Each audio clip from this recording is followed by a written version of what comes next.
Alors, est-ce que l'intelligence artificielle menace le métier d'interprète de conférence? Est-ce qu'on risque de voir notre métier disparaître à cause de l'AI?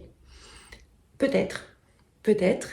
En tout cas, moi je pense que c'est une question qui en soulève une autre, qui est la question du sens.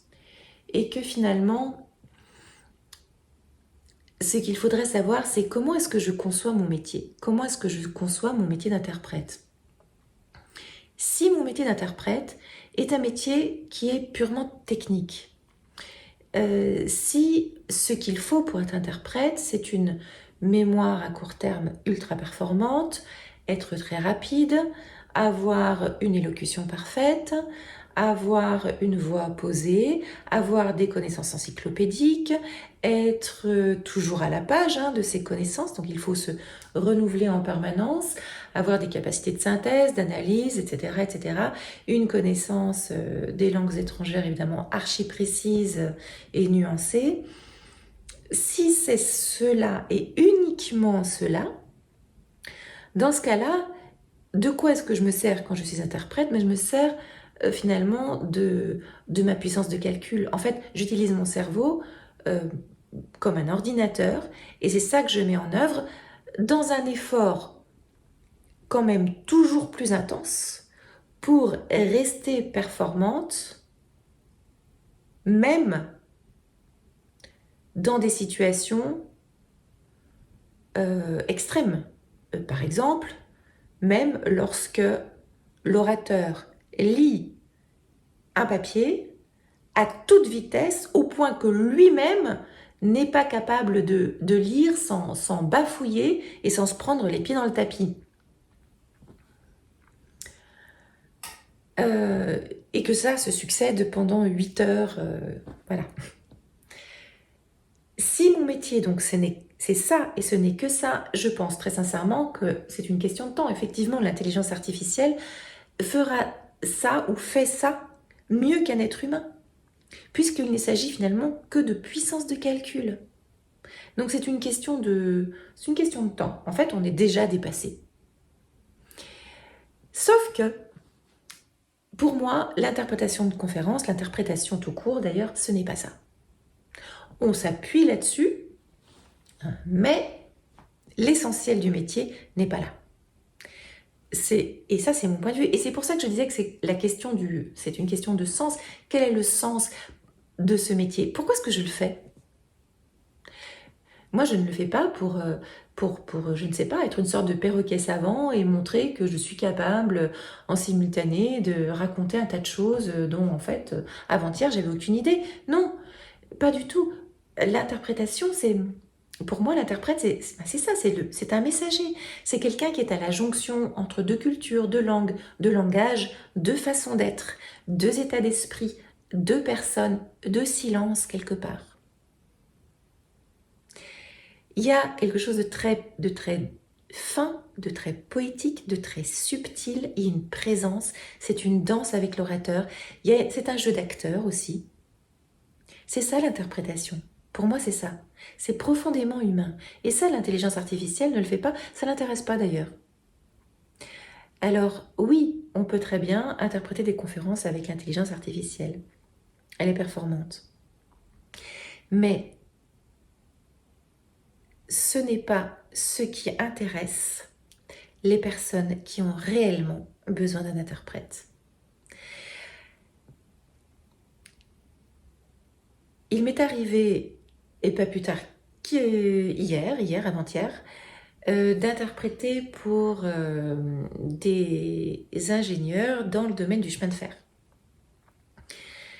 Donc c'était en franco-allemand, et ces gens-là étaient en communication depuis 3 ans sur un problème technique et n'arrivaient pas à se mettre d'accord malgré 3 ans d'échanges de tableaux Excel, de chiffres dans tous les sens.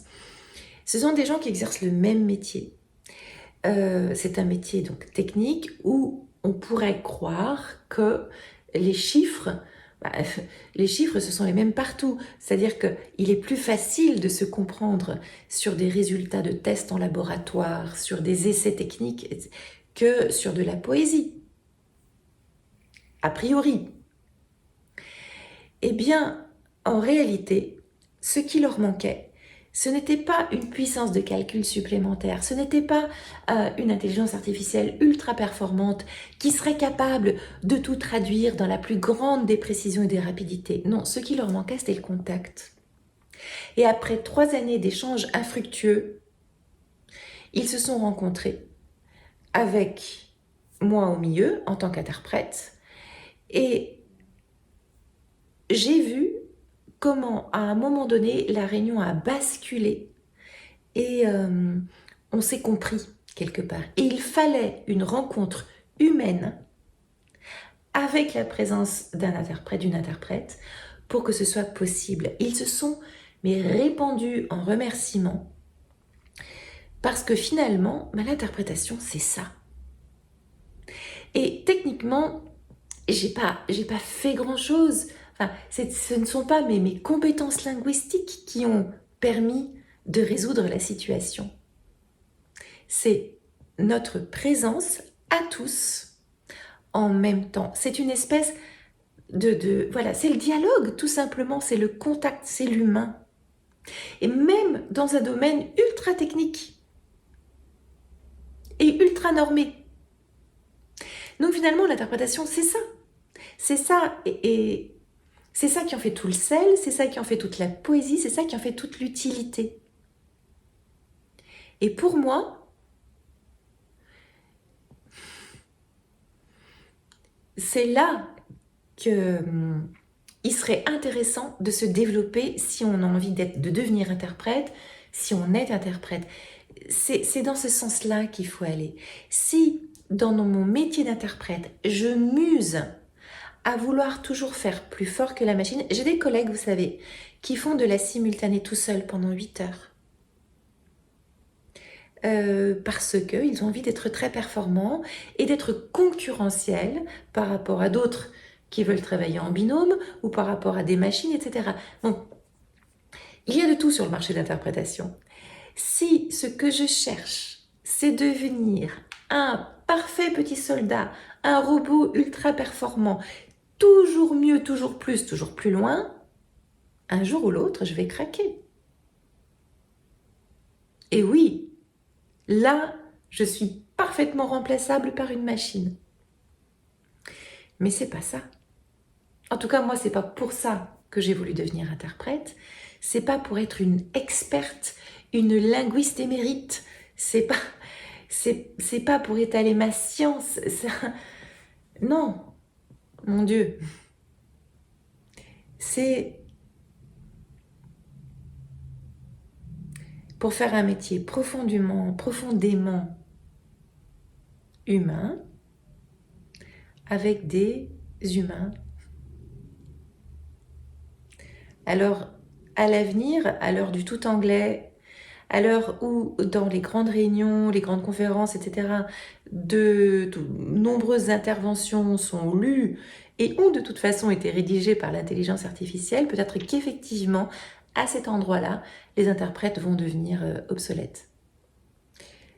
Mais personnellement, je trouve que c'est pas plus mal, parce que c'est pas ça que j'ai envie de faire. C'est pas ça le sens de l'interprétation. Alors, si ça peut être confié à l'intelligence artificielle, eh bien, finalement, tant mieux. Et en tant qu'interprète, il faudra se réinventer. Il faudra se réinventer vers un peu plus de poésie, un peu plus de chaleur humaine, un peu plus de subtilité. Et tant mieux. Tant mieux. Quoi de plus sain que de devoir se remettre en question ?